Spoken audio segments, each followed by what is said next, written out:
पंचाने दिलेला निर्णय काही लोकांना पटत नसतो, मग सांगतात की आम्हाला परत एकदा पाहिजे.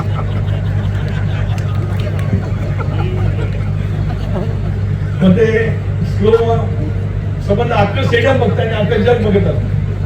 हे आरडाओरडा खरे किती आणि खोटे किती अख्खं जग बघत असतं.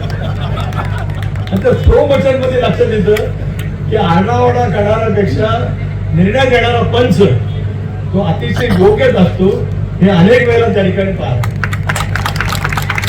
संबंध जगभरामध्ये धोनीचे केस आणि त्याचं विकेट किपिंग हे इतकं पराकुटीच्या लोकप्रियतेला गेलं होतं. आणि धोनी मग भारतीय संघाचा कॅप्टन झाला. कॅप्टन कूल राहणं हे सुद्धा महत्वाचं असतं. राजू, कॅप्टन नेहमी कूल असला ना का त्याला यश आपोआपच असतं. तो भडक डोक्याचा मग सगळे खेळाडू पण भडक डोक्याचे, मग त्या सामन्यातच मागं होतं. कॅप्टन कूल, या कॅप्टन कूल नंतर दुसरा कॅप्टन कूल कोण आहे तर तो ऋतुराज. ही सगळी गुणवैशिष्ट्य आहे. सगळ्या सहभागी झालेल्या खेळाडूंना एवढं सांगतो, बाबा रे पंचांचा निर्णय एका निर्णय घेता अपील करा, एका मर्यादेमध्ये अपील करा, बाकी काय.